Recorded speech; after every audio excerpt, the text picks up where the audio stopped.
And we live, baby. GM. What's good? And pimps. GM, everyone. GM. Cozy, did you see the carbon-based tweet with that whiskey chair? No. What happened? 20,000, 20 stack whiskey chair. Not meant for everybody. Why Not would you within put- reach, but it's in reach for me, pimps, you know? Yeah, it's called design within reach, but the whiskey bottle's like on the floor by your feet, like so you can kick it. I want to know who thought that was a good idea. It's like instead of a footrest, it's a whiskey rest, but you can kick it over and like.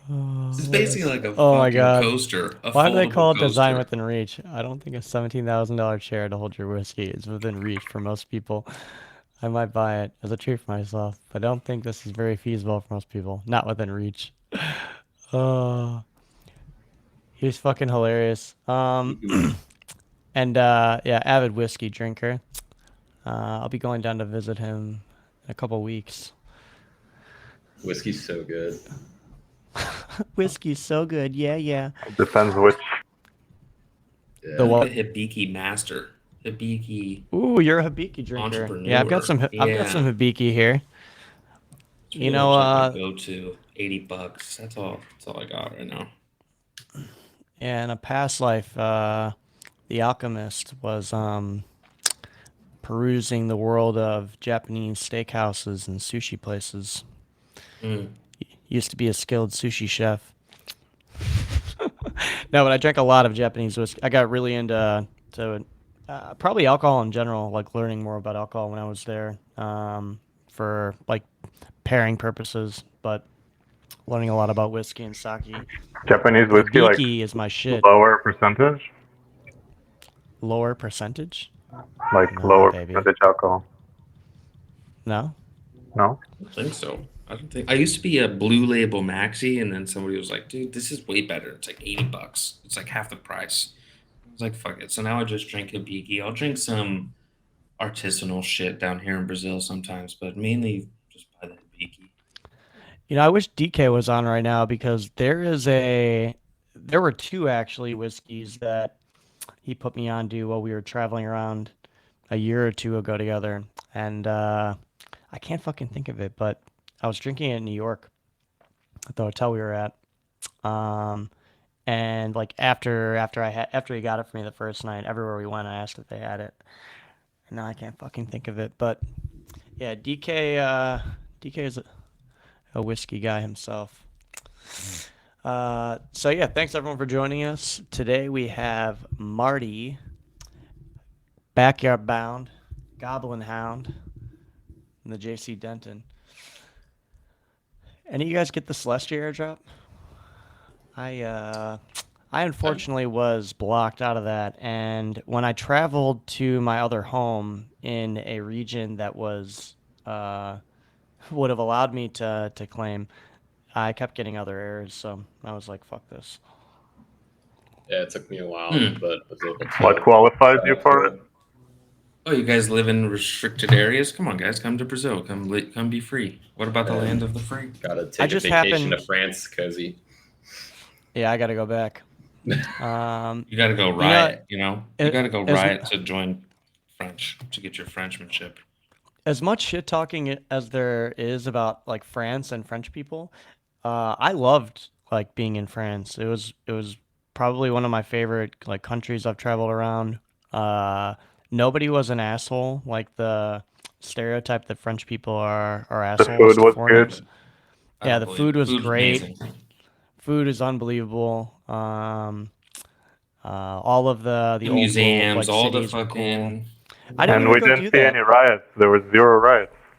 Yeah, I didn't go to any of the museums inside. I was outside the Louvre,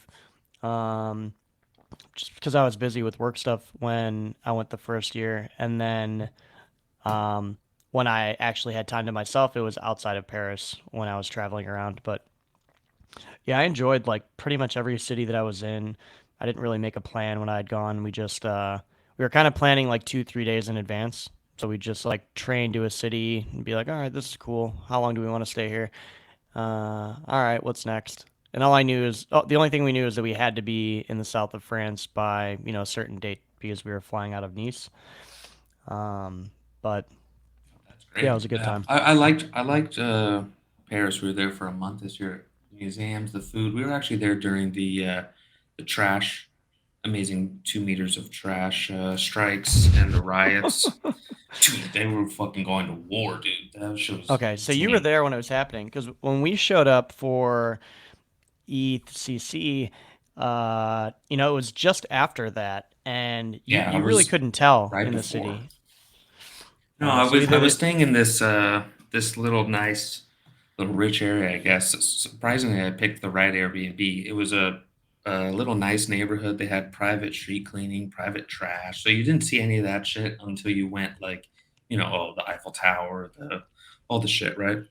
But it was kind of fucked up because they were total assholes to us until I was like, "Oh, look, dude, I'm from Brazil. Okay, here's my Brazilian passport." And then they were like, "Oh, this guy's from a third world country. We have to help him." Right? We had to go to the hospital. I'll make this story short. Okay, I'll make the story a little short. We went to the hospital for my wife for some shit like emergency room. Right? We have insurance. We have all that.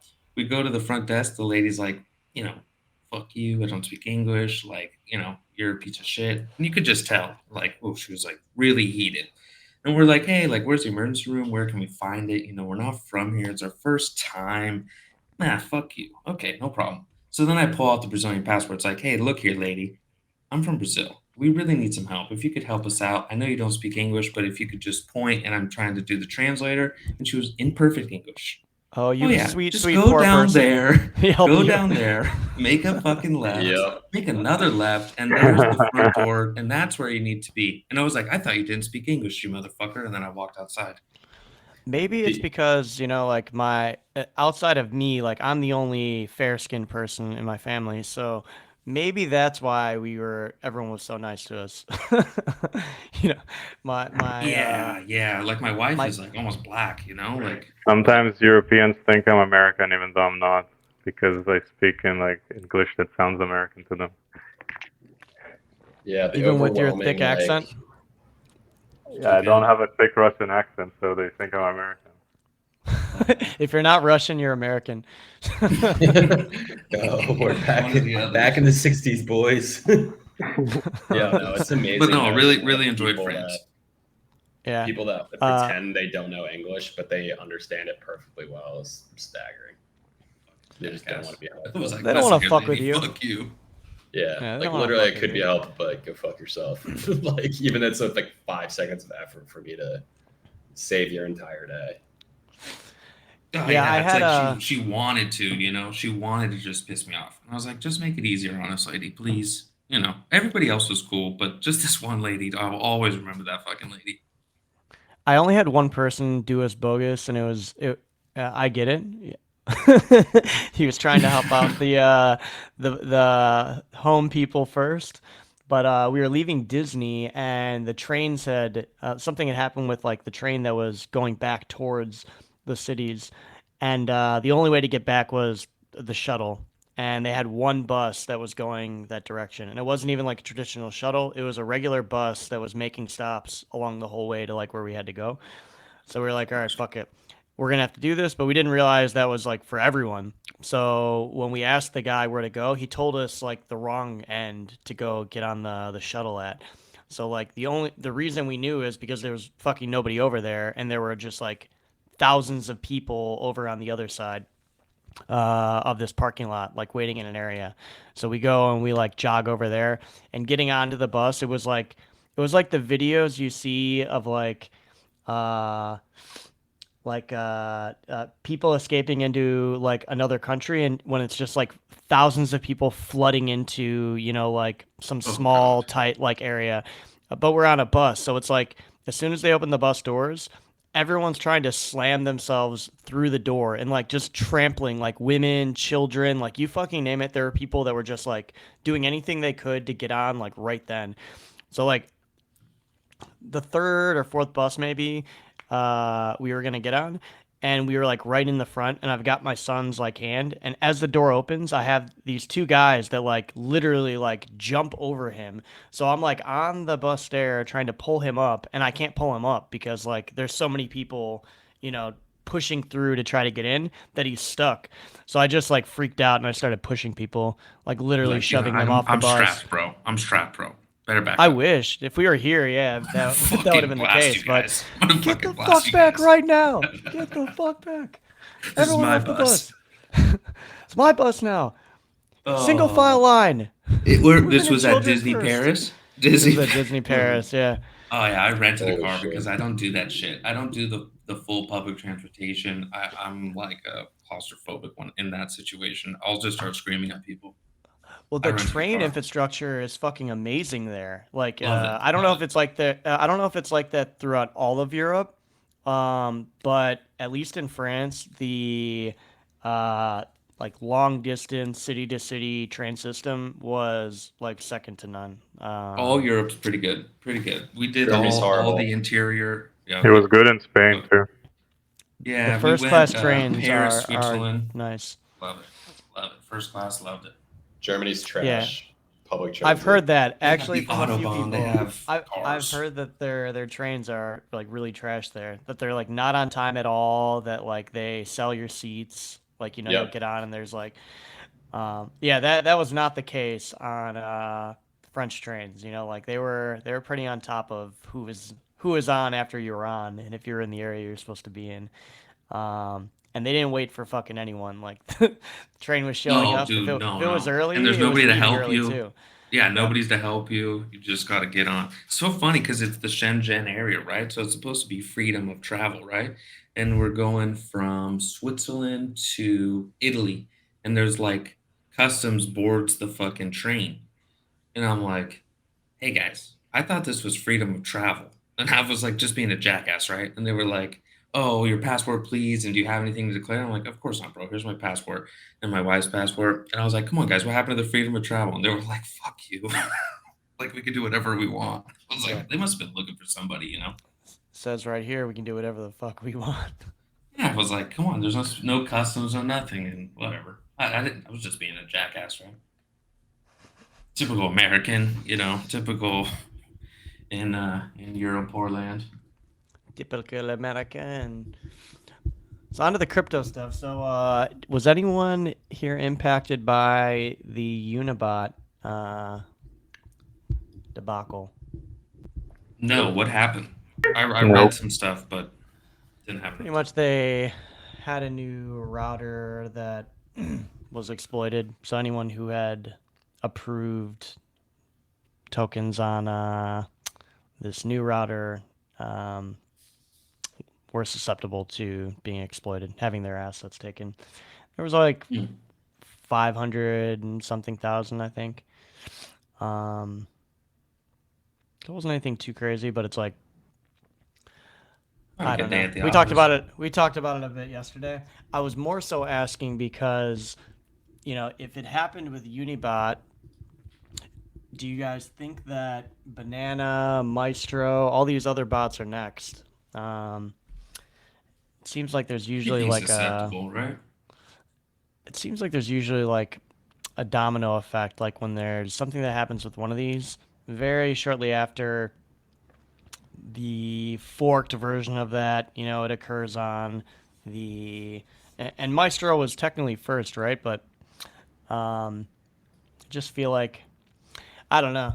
If I were a young degen looking to snipe the hottest assets, I may want to just use Dex Screener and and a fucking Dex for now versus using a bot, but to each their own. Yeah, it's two things. It's when you fork, and especially in DeFi or crypto, because there's a lot of money involved, and just simply copy paste. You don't understand the code and where the holes are, and you get that Swiss cheese problem where like you remove something or add something, and because you don't understand the code, you break it or you leave the security gaps in there, and that's absolutely an issue. I mean, by far. But also number two is like, dude, you don't know who's making these Telegram bots, and it doesn't have nearly the same. I think you give up your seed phrase, right? Like you're giving up wallet control for the Telegram bot to do the trades for you. And who is the? I don't know. It's like people sending nudes on Snapchat back when at least when it first came out. It's like every dev that's working on that product has access to the servers, and like in Snapchat's case, like, dude, they see everything, and there's probably no protections. And when you are a dev working on a Telegram bot, like, you're almost certainly going to have access to everybody's wallets. And if you're putting your like anything more than like 1 ETH on something, or like something that you like can't afford to lose, you might not yet be ready for the on-chain degen experience, I think. You gotta treat it like gambling. You do it until you win, and then you stop and you wait until something big gets exploited, and then Yeah, you go in again. Like, until there's some kind of tech like where you can martingale strategy. guarantee the security, like encrypting or something. I don't even trust it like, because like you don't know who's making the Telegram bots. They could be living in a place where $5 is like a week of food. And if Yeah, I you would are say like putting that's the like biggest thousands thing, of right? dollars and there's thousands of you doing it, like 500K could change that guy's life. And all you had to do was write a Telegram bot, which is a joke, and some like API calls to different like RPCs or exchanges. So that's my Yeah, I would take say on it. that's the biggest thing, that like you don't know like who is creating these in a lot of instances, and because of that, you don't know the way that the key pairs are being generated, who has access to those, if it is stored, like if those PKs are stored on a server somewhere. In most cases, they're not, right? They're deterministically generated, and they probably operate like most non-custodial wallets, where the team behind the project has no idea like who is like what person is actually creating a wallet, or what addresses or public key is tied to that. For them, it may just be like, I don't know, in a like banana bot case, right? Like it may just be like a user ID number or a Telegram user ID number, um, versus like an email address or something else that some of these other platforms may be using. All just seems like had a fucking mess when you give up control, right? Like, oh, once you give up the seed phrase, once you give up your access, then what's the fucking point? It's not a centralized thing, right? It kind of defeats the whole purpose. Yeah, my kind of take has always been like what Denton said. They're like, these are tools, right? And like they serve a purpose, but they're not wallets themselves. Just because they provide a wallet for you to, do some function, doesn't mean that you should replace your traditional wallets or custody solutions for this. You should be sending money in to use the tool. Once you're done, removing it from the tool, which is cumbersome, but I think that is like the trade-off that kind of should be made. Like, you're adding an extra step, you're taking away from the user experience that you could have, in order to ensure that your funds are safe, right? And it's always in hindsight that you're like, fuck, I wish I would have done this. It would have been so easy. It would have been an extra 10 seconds, of my time. But in the moment, you're always thinking, I can't waste 10 seconds, oh, like this new shitcoin is going to be up 5x before I approve a transaction if I'm sending money around. And I found that it's just not worth it. What I said to someone on Twitter is like, it's not that people that aren't using these don't do things on chain. It's that a lot of the people who've been around for a little while understand that if they don't need to be first into something that has a $10,000 or $50,000 market cap when it's gonna 100x, 10x, 20x, whatever, like you just don't care because you already have money, right? Like you're fine with the 10x because you were a little bit slower than getting the 15x because you got it in immediately. Uh, and the trade-off being that that you controlled your money the whole time, right? Like there's no It just changed the meta for the low end. Like, it yeah. does give you the chance to get like 1,000x, but that 1,000x is gonna be on like pennies. if you Yeah, snipe it'll be on $150, you know, $200 even or less. something. Yeah, even less maybe. Which like by no means am I hating on. I still love to like, you know, throw change at new shitters. And like that's how I first I think got excited about trading shitcoins, you know, not just mining them and dumping them, was Ether Delta. Like, you know, us having our little bots and like, you know, buying $20, $50 of new listings and watching those like fly or shoot right to zero. It was like the first, you know, Uniswap kind of degen experience before Uniswap existed. So yeah, like I'm totally right there with everyone on like having ways to be first into things with no liquidity. But you should always be conscious of the non-zero chance when you're using tooling you don't fully control that there are things out of your control that could result in loss of funds. It's like why a lot of I think protocols like you know it's you want to partner with people because there are problem spaces that you know there are other groups that have more background or have gotten further in that it would be best to lean on or you know work together to build something. But the part that sucks with a lot of partnerships and integrations is you're now relying on some third party, so you're now exposing your users or your protocol to third party protocol risk, right? Like, so it's like a lot of there's always this balance between like building things in house so that you know that if something goes wrong, it's on you and it's contained, and building something that's intertwined with another protocol because you know that you know if there aren't certain safeguards in place or if you know some 0 day event were to occur that on their protocol that it's also like your protocol that's suffering the loss.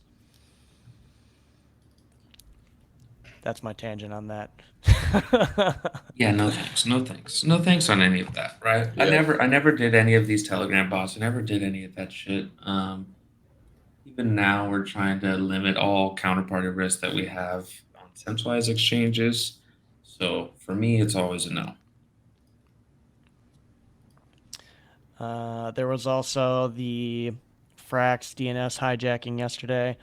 Um, I didn't catch. I went out. I was out trick or treating, so I didn't catch up on if any funds were actually lost from it. But you see that happening every once in a while. There's another protocol called Onyx that lost like 2.1 mil in a hack. There's just always stuff popping off, but the the bot one worries me because it's something that is how's the best way to put it? I don't know, easily accessible and tooling that like retail would use more than like something like Onyx that nobody's ever fucking heard of. But like a DNS hijack could really fuck over a lot of people that Totally, use the totally. front end of some website. It Yeah, worries yeah, me. like the Curve one was pretty bad. I think you're It's talking with such in the a like past. it's such a like how do you even call it like a bottleneck or something like because people don't pay that much for DNS. The DNS companies don't really provide you like a premium service. Like they treat you as anyone else. Meanwhile, there's like billions of dollars on the line. Yeah, they were able to fix it pretty quick.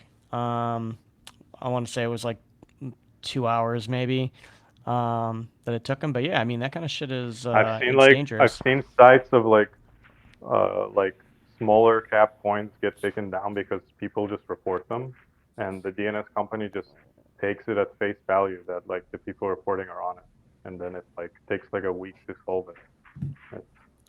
It's really retarded. They got this solved pretty fast. Yeah, good to see they've stood the test of time. They keep chugging along. I've always loved Forex. What else popping off?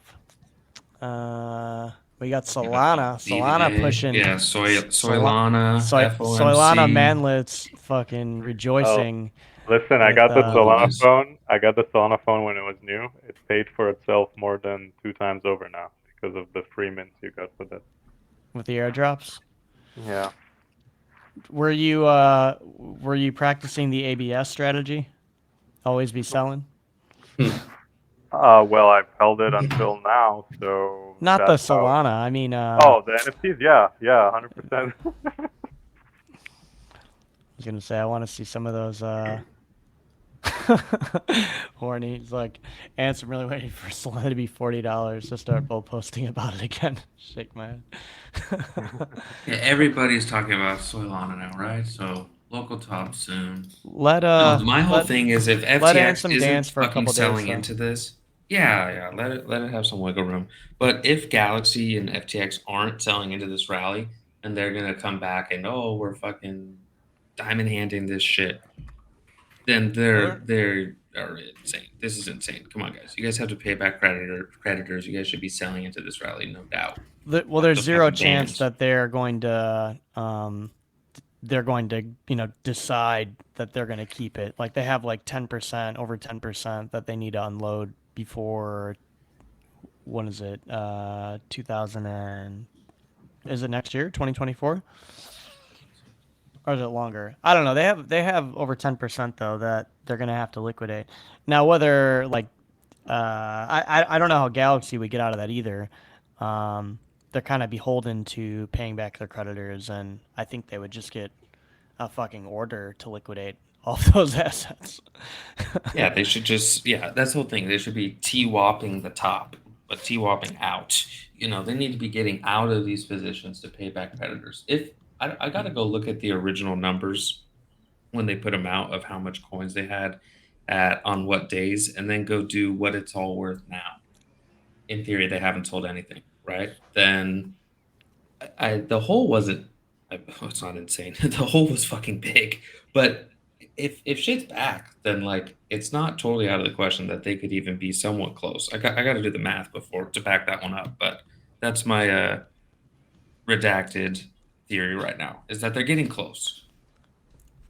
Getting close to. But you got to pay to solvency, but they got to I pay gotcha. John Ray the Third and his bills for 7 years, right? So 10 years. He milked Enron for 7 years, bro. That guy's like the best to Yeah. ever do it. Yeah. They're so done. Imagine having two fucking jobs your whole life, Enron and FTX. That's it. Not your whole Yeah. life, but for the most of your adult life. And imagine those being the two. Like, what an absolute legend. Yeah, he's gonna. We need a book. We need a fucking go get a biography on this guy. That's that meme where like, the little girl sitting on the dad's lap and she's like, "Daddy, why didn't you go to blah blah blah blah blah?" And he's like, "Well, because I only had two jobs. I worked for FTX and Enron." And the little boy's like, "Fucking legend." Yeah. Fucking legend. Legend. Of that. I can't help but like, as much as I want to support, like, I should frame it this way. As much as I love all of the tech like behind Solana, because it fits more into my system architecture ethos, or like what I think, would perform best. But what people fail to understand is that like that stuff doesn't matter. Like nobody cares about that. Nobody cares about, I shouldn't say nobody. Retail doesn't care about the things that we think they will care about. Then the things that we think would matter. Like, well, it's really fast and it's really cheap, and How it fast? can They don't care. so fucking fast, bro. This thing can process so many transactions in a block. Um, that we've seen it time and time again, right? Like history doesn't repeat, but it often rhymes. And in crypto's case, it just has a different ticker. Um, and I was a big supporter of like the Bitcoin forks when Bitcoin forked, and not because I like aligned with that group of people. I probably did more than the small blockers because they're commies, but more so because I believe in the idea that of open like permissionless systems. And if Bitcoin is what it is described as in the white paper, then forking should be allowed and should be encouraged, because like we should be encouraging experiments and having the best one like win. Was always kind of my outlook on it. So I had a lot of hate in the 2017 like time period cycle because I was a huge supporter of like that fork happening, and the reasonings that you know people who are really into Solana, the things they care about are the same things that I care about and that I cared about. I thought for this to be money and for people to use this, it has to be cheap, it has to be fast. We have to be able to use this as peer-to-peer cash, just like it says in the white paper. But you realize that like people don't care about that. They care about like the strong narrative, um, and like where capital is, like where is liquidity, where is economic activity, where is the naughty word we don't like to say, yield. um, that's what people are looking for. And the other thing is like people are creatures of habit, and they like to find a home where they're comfortable at. I've talked about this a bit in the past, my like nation state theory on crypto, where like it's just like where you live, right? Like when you're born somewhere, if you decide to move somewhere and make it your home, you don't the 99.99% of people don't set up homes in a bunch of other countries. They live in one country and they vacation to the other places for little bits of time. They spend their money. Maybe if they go to a casino there, they make some money. They either don't bring back, they come back with less than they had, or they bring back money back to their home, and then they stay there and they engage in economic activity there, and they use the services there. And they're not using services, they're not flying to go get their haircut fucking in Brazil when they live in the United States. And it's the same way with crypto. When if you are someone that uses uh, Ethereum services and like Ethereum L2 DeFi, you're not gonna you aren't gonna just go and use also things on Solana. Um, until you've chosen that, like, unless you're just vacationing, right? Like you're not going to like make that your home all of a sudden. um and because there's so much, like, I think people like forget that part of it when they are making these theses about like tokens that are not BTC or ETH moving into BTC or ETH's position. I got something on that. Anybody listening, that's what they should have done with Unibot. When you're done making money with Unibot, you should pull out the money and go back to your home. Go back to your native chain. Don't fucking keep the money on Unibot. It's not that hard, guys. How about that? No, Using like Cozy's theses in practice. Yeah, and don't get me wrong, we were talking a lot like on the negatives of like using these bots yesterday and today. But like I love Unibot. There's a couple other ones that I use too. There's one coming out called Alfred, one coming out called Rampage that I'm gonna try out. I love trying out and playing with these bots. My message to people is like, don't use them as wallets. Just because they If offer you win a big, wallet pull to you. out and chill out. Yeah, yeah. Just because they offer you Don't a double wallet down. to use the tool doesn't mean that that should become your primary wallet, because those were a lot of the comments I was seeing, like, yeah, well, BananaBot became my mobile wallet, and like that's like right there is the worst decision you're making for the next year of your crypto experience. um like it shouldn't become your wallet, your mobile wallet. You should still have a mobile wallet, and you should be sending money to the bot to make your trades. Maybe it's for a few days you keep it there. Maybe you're in and out and you're a spastic trader like myself, and you're pulling money out after an hour. But you should be using it as a secondary tool, because there are tons of advantages, like the sniping, the MEV protection, the copy trading, the front running. There's all these features that you aren't going to get from a traditional like DEX trading experience that you can get on there. Um, so the UX is like great for them. For like the UX is great using these bots. The problem is the comments I've been seeing on, well, these are now wallets for people, and like it's just not what they are. They're not a wallet. Um, Can't fix yeah, stupid, thanks. Cozy. Can't fix stupid. Yeah, thanks for coming to my TED talk. Um, what else is going on? There was one We other got the thing Vault that, talk later, so let's leave Vault talk on the shelf until a little yeah, bit yeah. later. You guys are around 2 p.m. Eastern. Be talking balls. Oh, Shop Futures comes to New York on Coinbase. Coinbase. What are your thoughts on that, Marty? Or is New York Can't back, baby? you? I don't know, but I don't get it. Can't you already just trade CME if you're in I New don't know if you York? can That's what in this. Of I don't know if you can in New course you York. can. Of Can course you you? can. That's where all those pimps trade is on CME. Retail? It's you need like $2,000 or something to trade futures. I didn't know if they had it accessible to retail in New York. No, New I York's think you really have fucking to. weird. It's not as easy. No, it's not as easy, right? I think you have to go through your account, your not on like Robinhood, but on like TD Ameritrade or Schwab or whatever, and you have to apply or whatever, prove that you know something about futures and options, and then you can get access to CME futures. But yeah, I mean, it's not easy, right? So if you can just go on Coinbase, I don't know, make take a photo of your ID, upload your phone bill, whatever, and in like 5-10 minutes you could be trading futures.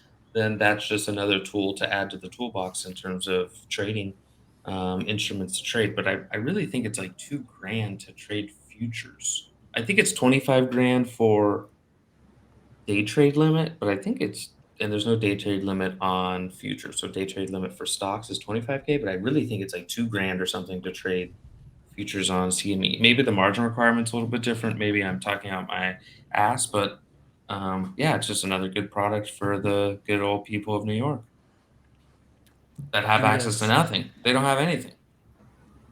Dudas from the block, absolutely ecstatic right now, screaming, "New York is back, baby!" at the block headquarters. All the homeless people and immigrant issue that they have going on right now, I'm good. You know, growing up in Chicago, I had this deep hatred for New York in my younger Hmm. like age. I don't know why. It's like there's an inherent rivalry between like who's the best big city in America. Um, and yeah, so I just like my the aesthetic vision I had of New York growing up was always, what it is, dirty, smelly, Rats the big size of city. cats. Yeah, and then I go there when I'm older, instead of spending, significant amounts of time there, and it's like, oh, it's actually a really nice city, except it's smelly, it's dirty, it's full of rats. uh, so I've tried to stay out of New York other than going for events. Even though like I do enjoy the city, there's great food, nightlife is nice. Um, I don't know what nice hotels. Yeah, you just need money. You just need that paper, boy. If you That go to New York and you got Sienna. that fucking couple of bucks in your pocket, you're not doing anything. But if you're gonna go spend $600 on dinner and dude, last time I was in New York, I spent like 7 grand a night doing nothing crazy. Just regular fancy boy shit, nothing like absolutely wild. And it's like Jesus Christ, I could have the same amount of fun in any other city for months with that kind of money. Just that regular fancy boy shit. Mayanada It's just froze. Oh no. what's the chair? It's reachable or something. What's the name of the chair? Within reach. Yeah, I know it's not within reach 7 grand in a night for a lot of people, but it's in reach for me or whatever the fuck. Oh. Yeah, So sorry good, babe, love that not guy. tonight. The YouTuber just posted a 4-hour video essay about a whiskey chair. I've never heard of that Mm, before. gonna have to watch that one. I will say one other thing I wanted to cover that I don't know too much about yet. I'm doing my homework today. I might set up an account for us. Sanko TV over at Sanko Game Corp. Uh, you guys, I know Denton's familiar with DMT and Sanko. I would assume that you are too, Bathtub. Mhm. But they have now come out with it's kind of like a token gated Twitch platform Hmm. called Sanko TV, and it looks really cool. I love their Private website rooms. design. Yeah, I like the kind of nostalgic, old school schizo, mixed with Love that. retro 90s gaming design. Love that. Yeah, pretty cool though. If you have not checked it out yet, check out, at least swing over to their Twitter, Senko Game Corp. Check out some of the videos on there they have of people streaming. I'll probably set it up today, and depending on how piping works, we may be able to cross stream these with Senko TV. No, that would Yeah, be they dope. launched Oh, man. yesterday. I just looked at it. Looks great. Oh, nice. Yeah. If you're nostalgic for the web of the late 90s, this is for you. I need their minion mascot. Man, it looks like a website I made. I gotta jump minion off, waifu. but enjoy the show later. Yep. Later. Gotta run. Got it, Gotta Marty. eat lunch. Peace. I started becoming a game dev yesterday, boys. I downloaded Unity. I've got my got a cozy VRM up in there. Really, what I'm trying to do is I'm trying to import it into. I have this VRM model of like my cozy cat, and I wanted to import it into VR chat so that I could, be my cozy in VR chat. The problem is that like none of the shit is compatible for Macs, even with the new silicone chips. Like none of it is built for Mac, works for Mac. You have to run like everything in your terminal for all the VR chat shit, and then like all the Unity shit that you need to like convert your Vroids or VRMs to VR chat models are like third-party plugin packages that you have to load the exact one to match with your fucking version, and they all have to be aligned. Does it work with Like, Bootcamp? dude, what I used was there's something called UTM that lets you run Windows on Mac. The problem is that whatever version it had, I forgot. Like it wasn't the version that the VR chat creator stuff was in. So I couldn't download any of the VR chat plugins that I needed, or packages I needed for Unity to like port it over. So I spent like 3 hours last night loading all these packages and like making my character so that it would be perfect and fit all the criteria to be imported. And then when I go to like build it and run it so I can export it, it's telling me like I'm missing packages because they kept timing out. So if you are a listener, if you are familiar with or spend a lot of time in VR chat, if you have built your own Vroids and converted them, I will happily pay you to spend an hour of your time. Maybe not even. Maybe it'll take you like 30 minutes because the character's already made. I could send you the Unity files, and you would just need to fucking run it and export it for me to upload. I'm being crippled by my Mac, Denton. I just had to reinstall Windows on my fucking laptop because it was stuck in the troubleshooting loop of Windows 11. Yeah, like UTM is great on Macs for running Windows or Linux. Like you can run like the newest Ubuntu builds and a bunch of other ones they have templates for. The problem is that if you're running Windows, they only provide you with up to Windows 11, and the versions that they provide you, I think, are only the x64 version. And obviously, like if you're using a PC, that will work sometimes, and sometimes it won't. It's kind of crazy that the Unity editor is not Mac friendly. Macs are like overwhelmingly productivity tools. Unity is Mac friendly now. VR chat is not. Got it. I got them mixed up then. Yeah. Unity has built like a hub and tooling to work on Macs. I gotta bounce to a call actually. It was You're nice good. chatting with you I guys. gotta bounce too soon in a minute. Is Marty back in here? Yep. The pimp is back. All right. You can See you check out, guys. but you can never Thank you, leave. everyone. Bye bye. Later, Denton. So how does VR chat in relation to Unity? Because I'm not that familiar with Unity dev.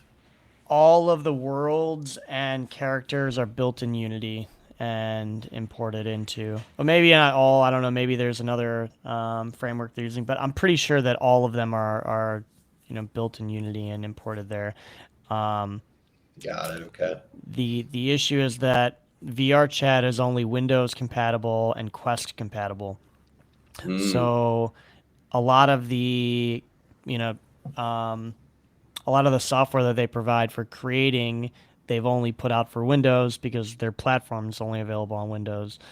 That makes it really difficult for the people that build on Mac and use a Quest. So they're building for the Quest.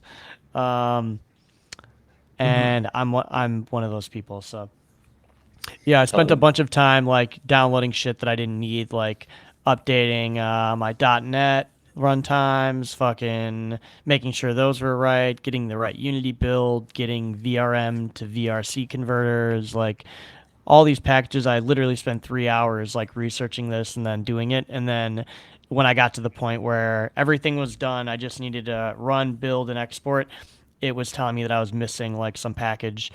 And when I added the package, it told me that the package was already there. Classic. Oh my god.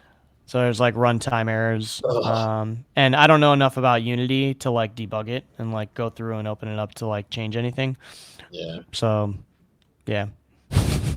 Yeah, I've had those issues before. How long have you been in VR for? Like, what's your experience with it? And what made you want to pick up dev for it? I've been casually. Well, I don't want to do like any general or consistent like dev for it. It was more so that I really like VR chat and I like 3D worlds. I think that in the future, a lot of the gaming will take place in 3D worlds like this. So I think VR chat is kind of like a precursor to that. There are games in there that like people can play, and it's obviously like more of a social thing. But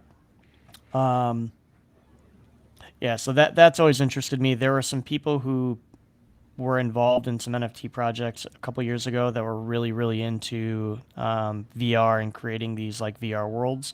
So it always kind of had my attention. And when Anata first came out, it gave me, like a rigged like avatar that I could use. But I didn't have anything for VR chat. So I found one of the WASI developers, artists named Alice, and they have some experience creating VRM models. So yeah, I gave her some pictures, kind of told her what I wanted, and she made me one. And then I never did anything with it because I'm on Mac and I saw that there wasn't really an easy way for me to import it like a year and a half ago, 2 years ago. So I was like, all right, screw it. Like eventually there'll be a Mac, like an easy way for me to do this on Mac, or there'll be an app where I can just import the VRM and use it, and like I'll use it for that. Fast forward to now, Anata is building a bunch of like, I shouldn't say a bunch. Anata's building some 3D worlds. They did one for Halloween that was a haunted hotel with some games and stuff in it that you could play. And for anyone that owns an Anata, they made them their own VRM for their Anata. So you could like go into this world as your Anata. It was super easy to load. You could either just connect your wallet that your Anata was in, or if you could download the VRM file and just upload the file. So when I saw that it had the option for me to just upload the VRM file, I was like, oh shit, I could probably use my old like Cozy Cat one that has like literally the clothes that people see me in all the time. Has my Yeezy slides on, my Adidas jogger pants, fucking my blue like PlayStation sweatshirt, my chain, my watch. Like it looks like me as my cat. So I was like, I wonder if this will load up in here just fine. And I did, and it worked. So I was running around, playing around with it. And I'm like, damn, okay. I'm uh, a bit more well versed in like how some of these tools work. It's been a little bit, so there may be more seamless or frictionless tooling that's available. Let's see, the best way to do this. And I looked up some videos, and they seemed like they weren't too difficult. So I'm like, okay, so maybe take me an hour or so to like set up my environment and get comfortable with kind of what I'm doing. It's not bad at all. And yeah, it ended up being like maybe 3 hours just because I was like really into kind of looking into different things I could do with the model itself. And then when I got back on track, and it probably took me like from start to finish. If I would have read everything first and just went in to do it, it probably would take me like 10 minutes. But I wanted to actually learn like how to move and configure my model in Unity, and this was only like my second time using Unity. So yeah, there's nothing like specific that happened that made me want to get into like development for VR. It was more just like I have this model. I'd like to use it in VR chat so that I'm not using like robo women and stuff as my figurine or furries. And it's like the traditional like cookie cutter furry fox and like bunnies that like you can be in there and shit, and then like tons of anime characters and like other creatures. But like someone made that, they put it in there, and a ton of people use it. I want my own that is only me, to use, right? Um, so that's what really sparked it. Just using the Anata like Halloween Hotel with the VRM, and then being like, shit, it would be really cool. My wife's been bitching I don't ever use my Quest lately, so I pull that out and start. Wife's keeping No, you not honest. It's no, good. not really. She just like I think she noticed it the other day, and she was like, "Why did you even buy that thing? You never use it." And I'm like, "Yeah, you're right. I don't. It looked kind of cool. I thought She's I'd right, use it more. I thought the kids would have more fun with it. So I was using it for like an hour and a half, 2 hours yesterday, and yeah, that kind of reignited it. Just using VR chat again and going to the Onata Hotel. What do you what is there to use on it currently for like a normie? Like if I got a VR Quest. chat? No, just like if I got Oh, if you got a a Quest? Quest. Yeah. Oh, dude, tons of shit. Like, I definitely think that I would probably recommend the new one, the Quest 3, if you're gonna like shell out money for a Quest anyway. I think it's like an extra $100 or 200 maybe. Um, but there's a lot of features that kind of make it a bit better. Like I think pass-through vision is like one of the big ones in the current model or in the Quest 2. There is pass-through, but it's like night vision almost. It's like black and white and kind of grainy, and it only happens when you've exited your designated like guardian area, they call it, and Got it. it's like um, your play area limitations that you've set. Got it. In the in the new one, you can see in full color, like with the camera, and you can interact with the elements that are provided to you, like the menus and stuff, without even your controllers and seeing in color. So it's kind of cool because the AR aspect of it is much better than it was in the Quest 2. On the Quest 2 with the new update, they added a lot of the same features. Like you can pull in objects from the actual like world you're sitting in into your VR world. So like if I'm just at the normal screen, I guess you could say, when you come in, you can pick different backgrounds so it feels like you're like in different types of spaces, whether that be like a study hall or like a nice home or some futuristic like station. You can set up these home bases kind of, or home spaces, and then within that, like I could use AR to pull in like my desk and showcase my desk here in front of me, but then the rest of the world be the VR world. So you can do that in the current one, but looks a little better in the new one. The new one also has, I think the way that the eyes are shaped are a bit different because one of my complaints for the second one is it's really hard to get it perfectly on your face to where there's no blur from the angle that the goggles are on, and that it feels really comfortable on your face and head. And with the new one, uh, the way that the eyes are shaped or located, it seems to not cause that as much. Um, as well as I didn't see any like light coming through the bottom or top when I was fixing it in certain places. And I like full immersion, like complete, not able to see a little crease of light underneath my nose from those. But in regards to like what normies can do, there's tons of like um, really fun like free demo games like Iron Man ones, Spider-Man games where you can like zip around the city. There's first-person shooters. There's zombie games. Um, there's highly recommend Super Hot. It's like the game itself is only like a few minutes long or something, but each level would be completed in a few seconds. But whenever you move, it is. I'm trying to think how it works. Like everything's in slow motion when you start, and then as you move, the enemies like speed up. So like the level will start, and like there'll be some enemies like turning a corner in slow motion with their gun out, getting ready to shoot you, and like you have nothing. So you in slow motion have to move to dodge like where they're going to shoot, and also be like reaching to grab a weapon to like maybe throw at them or shoot in slow motion. And that's probably the game that I like always go back to. That's the most fun to just like waste time in. Um, but there's a lot of other shit too. Like if you're into Skyrim, there's Skyrim for VR and Quest. There's the Resident Evil games, which are pretty scary. Whole bunch of shit. Sounds pretty cool. Is the Quest all you need, or do you need a like computer to drive? All you need.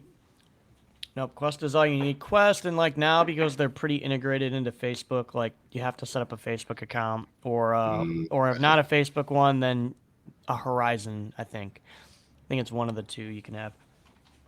But I just made like a burner Facebook account and tied it to that. Nice. But yeah, you don't need anything else. You don't need it's not like the Vive where you have some sensors. You need your PC. Maybe the Vive you don't, but I think it might be. Yeah. I've heard of people needing like special computer setups to drive like 4K in VR. Yeah, for sure. Like you're not going to get 4K on a Quest headset, but it's definitely a fun like VR experience. And the experience is nice because there's not a lot of like accessories or dongles or cords, hanging off you. It's literally just a cordless headset and two disposable battery powered remotes.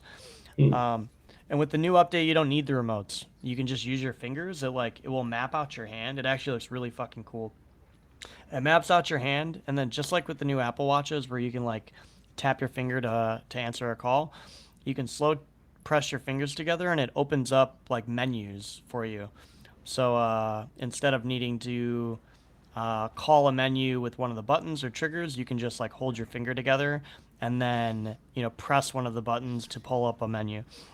So yeah, it's pretty cool. It's a lot of fun if you're someone that enjoys gaming, virtual worlds, or you're just you're looking for something that's kind of entry level in the VR like space in regards to like dollar cost.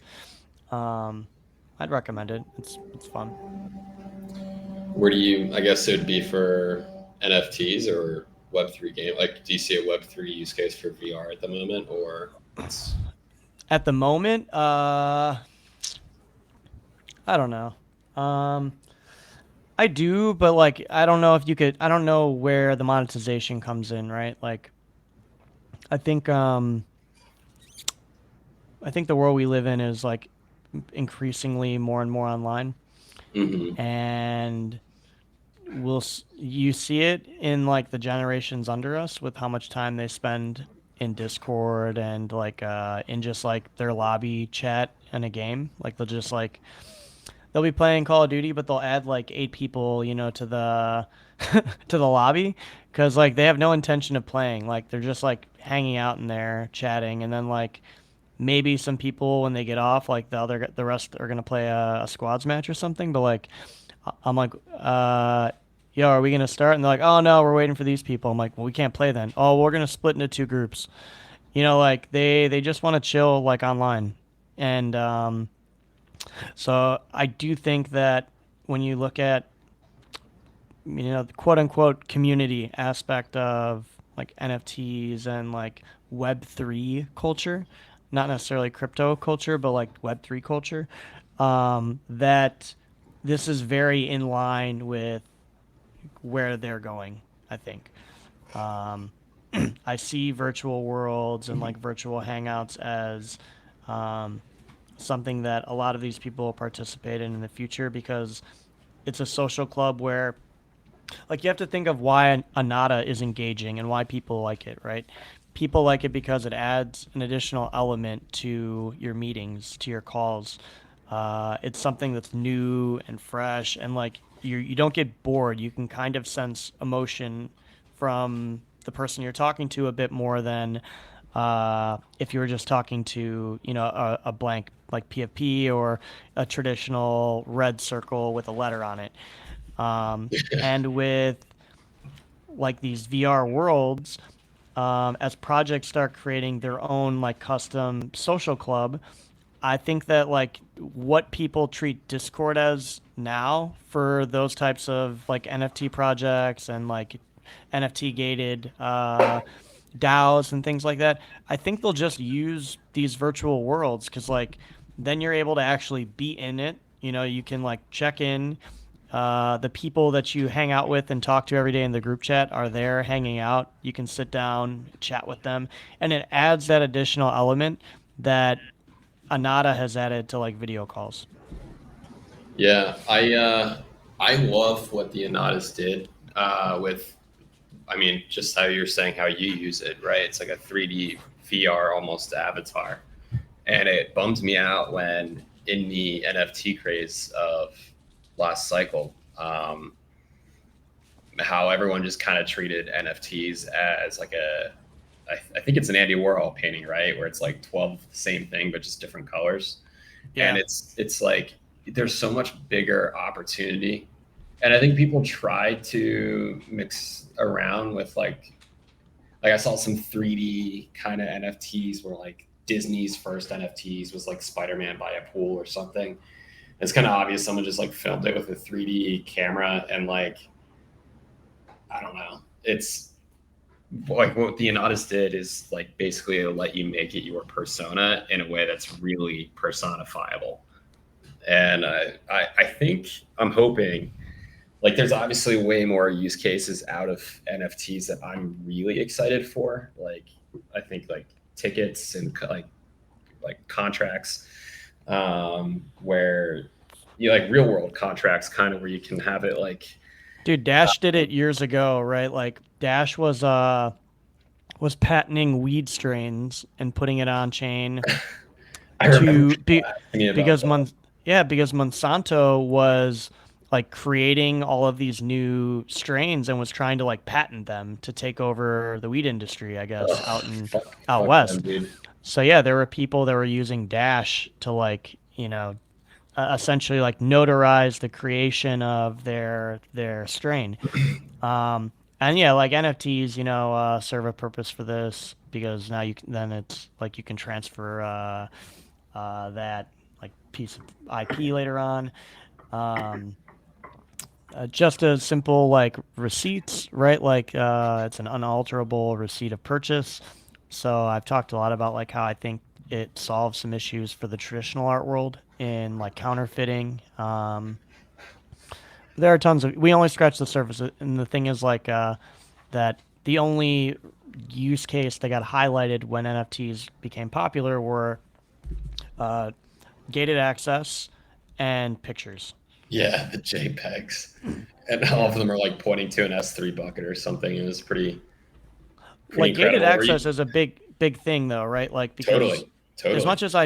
as much as I dislike Gary V and like V friends and stuff, it worked. You know, like it that type of experience offering is appealing to the masses. You know, he sold tons of those. He gets tons of people to come to him, and for them, even though they were down significantly on the purchase because they purchased it, they didn't purchase it to resell it. And I think a lot of people that are trading NFTs, that part of it confuses them because like they don't understand that there are people that do buy some of this stuff just to buy it. You know, like they buy it as a product. It's not always a Speculative it's trade. yeah, it's not always something that you're speculating on. I got asked that like I used to get asked that often when I because I talk about Anata a lot, and they're like, you know, when they launched, they you know had the uh, what is it When they launched, they did meta a drop. like Yeah, it was a you could meta choose the drop money. Yeah, auction. It was one of the Dutch auctions, and yeah, they were like 5 ETH. So at that time, like I was telling everyone, like if you buy these on auction, like you should be prepared for what will happen because like MetaDrop is designed not to set the optimal floor price for speculators to come in. It's designed to maximize the amount of money that the project makes during the sale. yeah, And that's not a bad thing, right? Like, I mean, a project should be trying to maximize for longevity. Um, but if you're a purchaser and you were buying because of FOMO and you're buying it just to speculate to sell later, you probably got wrecked. So I used to have people ask me that all the time, like, "Oh yeah, but did you make your money back from Anatas?" And I'm like, "I didn't buy them to like to trade them. Uh, I bought them because I thought it was a cool idea. I bought a guy and a girl. Like I minted three of them at the time of launch. A guy, two girls. I got an honorary, and then as like the price was going down, I was buying them here and there, and for like sponsorship stuff, right? Like if there was an artist that was like making us some stuff, and they were like, "I want to start streaming," then I would take one of my anatas and I'd send it to them to use for a little while. So I was just helping people like use Anata because I found it useful. It wasn't because Anata was paying me. They didn't tell me like we'll make you an honorary if you do X, Y, or Z. Um, there was nothing like that. It was just like I'm someone who's on calls, you know, all throughout the week, and I hate the fact that like I wanna protect my identity, but it makes these calls kind of awkward and like boring. yeah. Um, so it seemed like a cool way to kind of to solve that, and it has been. Like I said, like every call I get on where it's the first time they've seen one, the first like few minutes is them just like talking about how cool it is, and asking questions about it. Um, and I've never had anyone like, "Why the fuck are you wearing that? Can you please take that off?" Like no one's ever said that. It's always been like, "Damn, that's really cool." Like I'm gonna have to go look at those. It's actually Um, been on my mind all this call. No, I'm joking. I've been frozen for the last 20 minutes, and if That's I do true. what I have to do to fix it, it's gonna cut the stream. Uh-oh. So I Don't do figured I'd that. just leave him frozen for now. Yeah, Um, the vibes are cozy.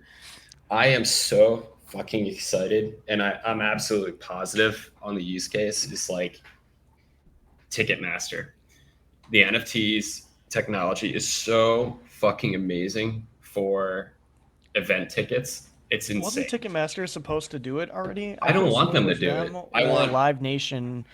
anybody That else to do it. Just like fix the Ticketmaster hellhole, the hellscape of concert tickets right now. Like people, I know people actually that in the right last now like the month or botting two and got secondary scammed. market is insane. Yeah, they got bad tickets at the venue. Like you need a way to check that a ticket's valid when it's given to you, and that alone is huge. Some way to like scan a QR code on the ticket and have it point to an NFT. Verify that it was minted by the Yeah. Ticketmaster minting Yeah. factory.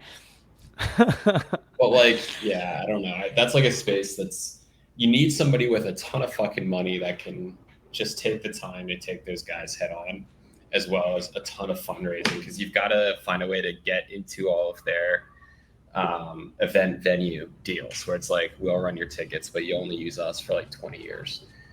But yeah, no, that is the craziest thing. And I've got some other more realistic ideas that I am personally going to look into when I make it double big on this upcoming cycle.